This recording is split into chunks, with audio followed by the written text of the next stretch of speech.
Okay, so let's talk about M3GAN, which is one of the best ways to kick off 2023. This is the first from Universal, Blumhouse, and Atomic Monster. As we know, Blumhouse and Atomic Monster are on the verge of a deal where they would pretty much be pumping out horror after horror after horror in this new deal that they're doing. But M3GAN very much so comes from the minds of James Wan and Akilah Cooper, who, if you don't know Akilah Cooper, you probably have heard about the movies Malignant. So Akilah Cooper has written Hellfest, also Malignant, and now M3GAN, and is actually going to have The Nun 2 as well this year. So it's been a very fire run for Akilah from all of these movies. So we're very excited to see what she comes up with next, because M3GAN is a hit. So we're here to talk about the ending, we're here to story and all of that. I already discussed my thoughts and opinions on it on my At a Theater experience, and I will also be making a more thorough review talking about the themes and all of that. But here we're just going through the story and just talking about it, because M3GAN, I think, is here to stay, and we'll talk about that in the ending. And we also have another video talking about a possible sequel on the way. So this is a video full of spoilers. If you have not seen M3GAN, definitely go check it out. It is worth the hype, trust me. But let's get right into it. Before we do, go ahead and subscribe and hit that notification bell. We're on the road to 30,000 subscribers, less than 4,000 to go, and we are also still funding our horror movie on Indiegogo. Go check it out down below in the Indiegogo link. But let's talk about M3GAN. So you basically have Gemma, who is this toy robotics person, and she works for this company, and they're trying to get ahead of the competition out there because their toy is now being ripped off by other companies. So she has this deadline to make a new toy more affordable, but at the same time she has this passion project, which is M3GAN, which is an acronym for the android she is working on to be the only toy that you'll ever need. And then we have like her, and then you also have Katie, who has just recently lost her parents in a car accident, and Katie is actually the niece of Gemma, Katie's mother of course being Gemma's sister. So now Gemma comes into having to be the guardian for Katie alongside doing all of these other things for the company. So she starts to really get really frustrated with all of this, and also Katie's not really in the headspace for it all as well. And you really start seeing this sort of like drama unfold in the movie that I did not expect it to be, and it got into a very deep state that I was not expecting M3GAN to go into at all, especially from the trailers and marketing and all that. And it does get deeper, and there's some more emotional parts of the movie which we will talk about in a bit. Eventually Katie and Gemma do actually find some ground, and they start to sort of have a bond over the robotics that Gemma works on, including one of the first robots that Gemma ever worked on, which is a way for her to sort of introduce Katie to her world and everything she does, which Katie finds fascinating as well. Eventually, this leads to Gemma having a breakthrough of how to create the perfect toy and what she was working on, which was M3GAN, and she works day and night, and eventually she is able to complete M3GAN. And we see that M3GAN is this sort of autonomous robot of sorts that's able to communicate and sort of come up with the right ways to sort of take care of the child, entertain the child, all of that. And a very uncanny valley look to M3GAN. If you've already seen the teasers, the trailers, the posters, and all that, you know what I mean. Uncanny where it feels real, looks real, but at the same time, you know, there's something weird going on as well. That's very much so like a basic premise of what uncanny is. Not really the full definition, but you know what I mean. So we have M3GAN, who now comes into Katie's life, and Katie and M3GAN initially really hit it off. We see this in a presentation that Gemma has sort of made in order to sort of show off to the boss that this is something better than working on the cheaper version of the toy we already had before.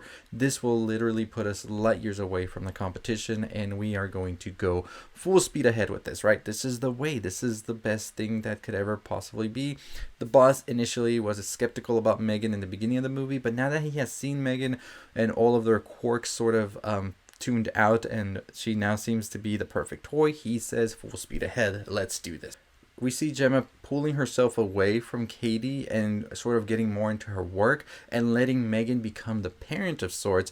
And you start to sort of see these parallels with technology nowadays in kids, where you pretty much have a lot of kids who have become so dependent on these devices that they pretty much are more of parents now and sort of a babysitter of sorts, and the parents sort of detach themselves away from the child a little bit more. So I think that's definitely one of the things that the movie was going for in its social commentary, is how much distraction kids are actually using in order to keep themselves preoccupied, and the parents are actually becoming more detached from everything because of that. So very much so a warning indeed. Eventually we see M3GAN starts to become a little bit more corrupted because she has this sort of like code in her where she has to protect Katie at whatever cost it is, whether it's somebody who's being mentally abusive, physically abusive, and sometimes, you know, these lines can be a little blurred because it could just be somebody raising their voice at Katie, trying to get their attention, such as Gemma, and M3GAN will actually go after them. This leads into what is pretty much M3GAN's first, like, I feel, switch to completely try and protect Katie at whatever cost that is when Katie accidentally gets bit by the dog's neighbor when they actually are trying to find one of Katie's arrows that she was playing with.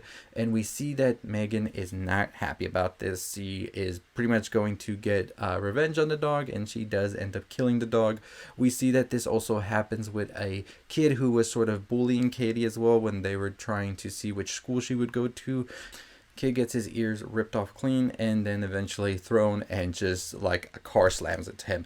And I was there thinking, did not expect the kid to get hit by that car and all of this to happen. I thought it was going to be one of those moments, you know, movies where there's like a car coming and then somebody saves the kid. No, kid completely gone, and M3GAN is just like, well, it was something I had to do. I was protecting Katie. And this eventually leads Gemma to think there's something really wrong with M3GAN, because M3GAN eventually does go after the neighbor who had the dog before, because the neighbor's starting to become a little bit more suspicious about what's going on with Gemma, Katie, and M3GAN. And we see that the neighbor has now been killed by M3GAN. And Gemma now absolutely knows something's going on. So she tries her best in order to get rid of M3GAN and try to sort of figure out what's going on. M3GAN does not allow this, and the toy launch is like the same day, so Gemma has to choose what is going to happen. So she tries to put M3GAN away. This sort of gets Katie infuriated, and it's sort of like how when you take an iPad from a kid, Katie does not understand what the problem is with M3GAN, and she just wants M3GAN back. Gemma realizes she has to step up herself. She hasn't been there for Katie after the loss of her parents, and she has to be the one that has to be like there to support her. She just can't put technology in front of Katie's face and expect it all to be okay, because Katie needs a human like attachment, emotional support, and a doll, a toy, a technological device is not going to do that. So Gemma sort of steps up. At the same time, she says to her other team to just put M3GAN away and cancel everything. The boss isn't too happy about this either, as he's trying to find her. M3GAN, as she is being put away, however, is able to manipulate the situation and get out of there. Very much so, it seems that she has killed the other team, but then she is out of there trying to look for Katie. When she comes across the boss, she tries to kill them as well, and as well as the assistant to the boss who was trying to steal the M3GAN technology, which we'll talk about at the end, why that's important. She eventually goes back to the house where she is trying to get Katie, and the whole scenario with M3GAN going to the house is much more amplified as she gets into this very exotic car and she drives it over there. Very campy, very fun. Like I said, this is an absurd, weird horror movie that definitely hits all the right notes in my opinion. Very funny. She gets to the house and she confronts Gemma, and they have a little fight. Katie is unaware of all of this until it gets very physical, and then Katie has to step in to save Gemma. She uses the other robot in order to help Gemma, because the robot is larger, bigger, and stronger, and she's able to use this robot with these robotic hands where she can manipulate it using just her hands, grabbing M3GAN and pretty much trying to destroy her. It doesn't work. Even M3GAN gets ripped in half. It does not work. This is not a doll that's going to let go. Pretty much very Child's Play feel to it, as well as we see a torn in half M3GAN just trying to still kill Katie and Gemma. And eventually Gemma's able to remember what she taught Katie, that the robots all have like in the middle of their face the sort of brain, and that's what you have to go through in order to destroy them. And Katie's able to destroy that with a screwdriver, leading them to be safe now as they go out and the police are arriving. M3GAN is dead. No, she's not. We see that there is actually like an Amazon device of sorts. I believe it was named Elsie throughout the whole film that M3GAN was able to hack into. And so we think that that's going to be the end of M3GAN at the end, until we see the Elsie device turn on by itself and look over to Gemma and also Katie, implying that M3GAN has sort of hardwired herself or uploaded maybe her consciousness into this cloud of sorts, and she's able to now navigate through different like electronics that are connected to the cloud as well. So M3GAN could just be pretty much anywhere and hide until she finds somewhere to upload herself again in order to come back for Katie, which I think we're going to see in M3GAN 2. Also, there is the factor that we saw that the assistant to the boss actually took some of the files. We don't know what they did with it. Maybe they were trying to sell it to another company or whatever. And the fact that another company could go out and do a M3GAN doll might just mean that we might actually get M3GAN in a sort of other way as well. Just as we've seen that Chucky never really dies, I think M3GAN, with our technology and everything, the clouds, storage, and all of that, can very much so hide in a lot of different places and be that much more of a bigger threat. So I'm excited to see whatever they want to do with M3GAN in an upcoming movie. Let me know your thoughts and your opinions on it down below. If you enjoyed this movie or not, also make sure you follow us for more on all the things you love. We do have our M3GAN review, as well as another video talking more about the themes around M3GAN with technology, codependency, as well as also just ourselves also being sort of like the word I want to say is we sort of like try to hide our feelings and sort of like distract ourselves with the technology so much it loses the human connection that we all have. And that's very much so something I want to talk about in another video, however, so make sure you're tuned in and subscribed for that to know when that drops. But make sure you follow us on all the other social medias, Twitter, TikTok, Instagram, all that good stuff. I'll provide in the description.